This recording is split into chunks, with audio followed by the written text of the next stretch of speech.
పిల్లలను కనడం మానేస్తున్నారు. ఒకప్పుడు నేనే పిల్లల్ని కనద్దు తగ్గించమని చెప్పా. దానివల్ల ఇప్పుడు జనాభా తగ్గిపోతా ఉంది. చాలా దేశాలు జనాభా లేని పరిస్థితికి వస్తున్నాయి. మన దేశంలో కూడా ఆ పరిస్థితి వస్తే చాలా ఇబ్బందులు వస్తాయి. అందుకే ఇప్పుడు నేనే పిలిపిస్తున్నా. ఒకప్పుడు 2 కంటే ఎక్కువ మంది పిల్లలుంటే స్థానిక సంస్థల్లో పోటీ చేయడానికి అర్హత లేదు, తీసేశా. ఇప్పుడు చెప్తున్నా, 2 కంటే తక్కువ మంది పిల్లలుంటే భవిష్యత్తులో పోటీ చేయడానికి అర్హత లేకుండా చట్టాన్ని తీసుకొస్తాం. ఎక్కువ మంది పిల్లలుంటే ఆ కుటుంబాలని గౌరవిస్తాం, ఆ పిల్లల్ని చదివిస్తాం, ఆ కుటుంబానికి అండగా ఉంటాం. ఇది సమాజ హితం కోసం. అందుకని ముందు చూపుతో ఈ మాట మాట్లాడుతున్నాను.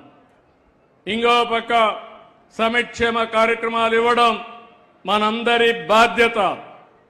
చాలా స్పష్టంగా మీకు అందరికీ విజ్ఞప్తి చేస్తున్నా. నేను ఇప్పుడు ఇంకోరు ఆలోచించాను. ఇస్తున్నాం, కానీ మీరు మాత్రం కొంతమంది పైకి రాలేకపోతున్నారు. అందుకే ఒక వినూత్నమైన కార్యక్రమం నా ఆలోచనలో వచ్చింది. ఈరోజు ఒకసారి డబ్బులు లేవని అభివృద్ధి ఆపేస్తారు. ఆర్థిక సంస్కరణలు వచ్చాయి. ఆ సమయంలో నేను కూడా ఆలోచించి ఏ విధంగా చేస్తే బాగుంటుందని ఆలోచించినప్పుడు హైదరాబాద్లో ఎయిర్పోర్ట్ వచ్చింది, ప్రైవేట్లో వచ్చింది. ప్రభుత్వం ఖర్చు పెట్టలేదు, ప్రభుత్వానికి ఆదాయం వచ్చింది. ప్రైవేట్ వాళ్ళు పెట్టుబడులు పెట్టారు, అప్పులు తెచ్చారు. ఎవరైతే విమానాలు ఎక్కుతారో వాళ్ళ దగ్గర కొంత డబ్బులు తీసుకున్నారు. ఆ డబ్బుల వల్ల సంపద సృష్టించి కొంత ఆదాయం మనకు కూడా వస్తుంది. మనం సంక్షేమ కార్యక్రమాలు ఇస్తాం.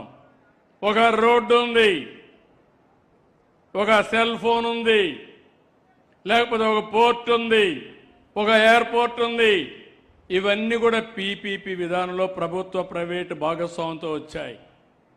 దీనివల్ల మనకు బెనిఫిట్స్ వచ్చాయి. ఈరోజు నేషనల్ హైవే ఉందంటే దర్జాగా మనందరం వెళ్తున్నాం.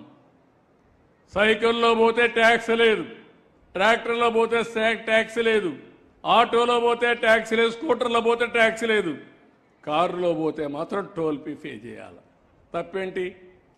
వాళ్ళకో లాభం. ఎక్కడ కూడా రిపేర్లు రావు, టైం కలిసి వస్తుంది, పెట్రోల్ డీజిల్ కన్జంప్షన్ ఆదా అవుతుంది. అలాంటప్పుడు అది బెస్ట్ విధానం అయింది. కానీ ఇక్కడ జరిగింది, వాళ్ళు బాగా డబ్బులు వస్తున్నాయి, కానీ పేదవాడు నిరుపేద